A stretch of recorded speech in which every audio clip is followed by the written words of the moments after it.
All new tonight on the Night Team. A 34-year-old father of two was found dead from gunshot wounds in a Jeffersontown apartment complex this week. His family is now left remembering the man he was as police still search for the person responsible for killing him. Just have the right mind to do the right thing. You know what I'm saying? Turn yourself in. Plus, arson investigators have determined the cause of the Friday night fire that displaced two people. And later, day 25 of the federal government shutdown. Millions of federal workers are going unpaid and turning to food banks. I don't want my daughter to see me crying. But as we're seeing here in Kentucky, people who rely on SNAP and WIC benefits could be impacted if the government doesn't reopen soon. Right now on the WHAS11 Night Team.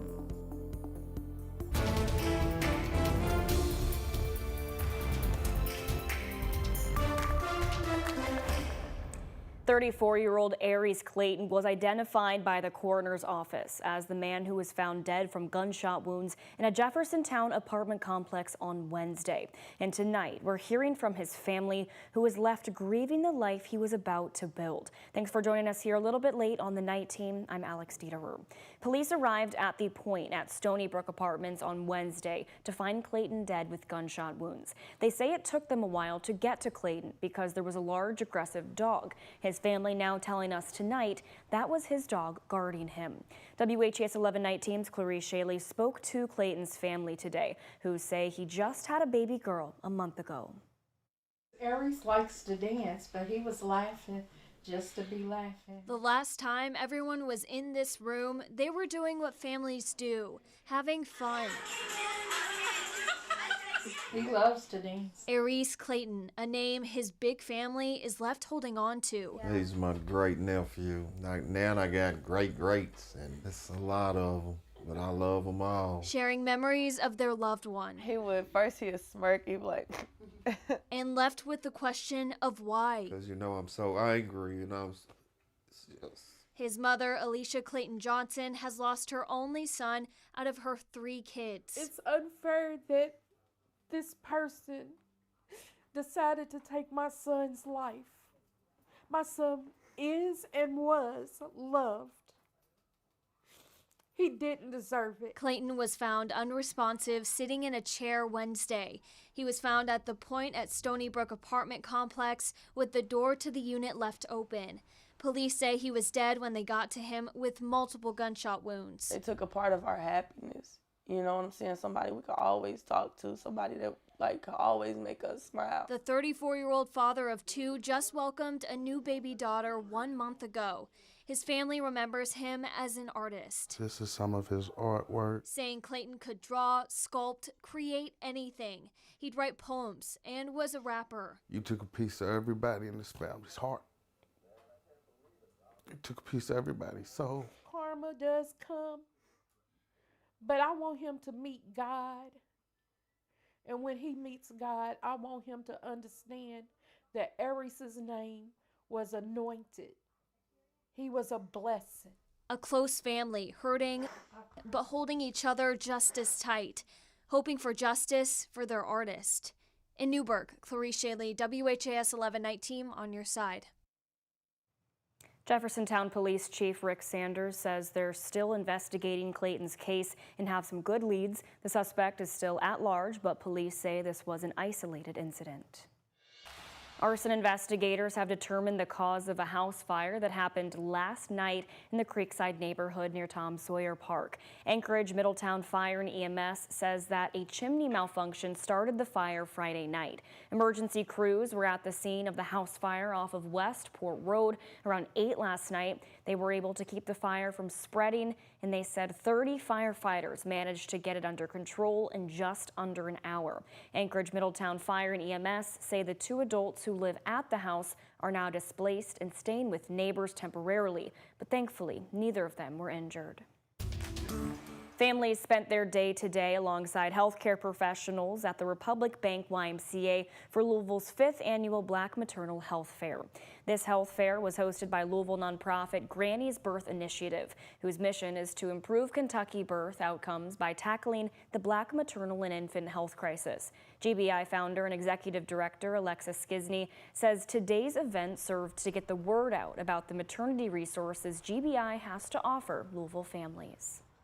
We're letting people know about our maternity pantry, which families can come monthly and get infant care items, baby blankets, books, maternal care items, and diapers. If you are somebody that's hearing this and would like to support, we always have a high diaper need. We also have Doula Dash, which is a transportation service where doulas are getting people to their prenatal and postnatal appointments. And our doula tech team now officially has a birth team. Our Granny's girls are now on the ground and ready to support your birth. The health fair serves as a community-centered initiative to expand access to birth support across Kentucky. October marks Breast Cancer Awareness Month, and survivors showed off their strength during today's More Than Pink Walk at Slugger Field. Attendees walked in an effort to support those affected by the disease. In Kentucky, approximately over 4,200 people will be diagnosed with breast cancer, and over 650 will die from the disease this year. That's according to Susan G. Komen, the world's leading breast cancer organization. Since the first walk began in 2018, participants across the U.S. have raised over $60 million for the organization. And to help Kentuckians combat this rising trend and detect breast cancer in patients as early as possible, United Healthcare brought their mobile mammogram bus to Slugger Field today. During today's More Than Pink Walk, people could stop in and take a tour of the bus and learn how to schedule an appointment. In 2021, 69% of Kentucky women reported receiving a mammogram, placing the state 38th in the nation. That's according to America's Health Rankings.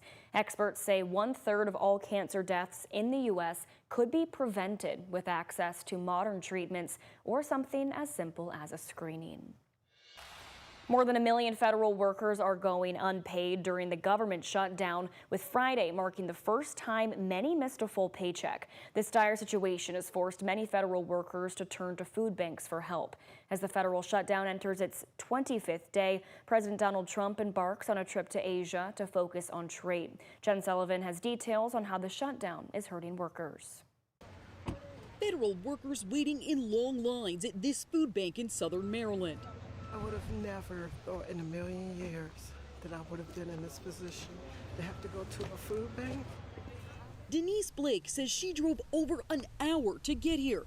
When she finally arrived, they had run out of food. We have a cart ready for you out front. Fortunately, she did not leave empty-handed, but she still faces the harsh reality of not knowing how she's going to feed her family while she's not getting paid during the government shutdown. I don't want my daughter to see me crying. Blake's story is like so many others who are waiting to get paid as Congress stalls to pass a new spending plan. I haven't gotten a paycheck this month, so the free groceries is very important, very helpful. More than 1 million federal workers are not receiving pay right now. Many missed their first full paycheck Friday, while others will feel the loss early next week, depending on the agency. I feel nervous the longer the shutdown lasts, that, you know, it could really affect food banks. But another big concern looms for these already busy food banks. Come November 1st, millions of Americans may not receive food stamps through the federally funded Supplemental Nutrition Assistance Program known as SNAP, which helps feed more than 42 million low-income Americans each month. President Donald Trump, though, says his administration is working on a solution. Everybody's going to be in good shape, yep. As the gridlock on Capitol Hill stretches into a fourth week, the president is heading to Asia to focus on trade with key partners like China. I'm Jen Sullivan reporting. The shutdown has also impacted funding for food programs such as SNAP and WIC, and Kentuckiana could see that funding dry up next month. More than 600,000 Kentuckians who use SNAP benefits would be impacted by the lapse in funding. Kentucky Governor Andy Beshear has said the Commonwealth will be using state funds to cover the program through November. But if the shutdown lasts beyond that, it's unlikely the state will be able to cover the cost. Governor Beshear has also said that once the federal government reopens, Kentucky will will begin processing benefits once federal funding returns.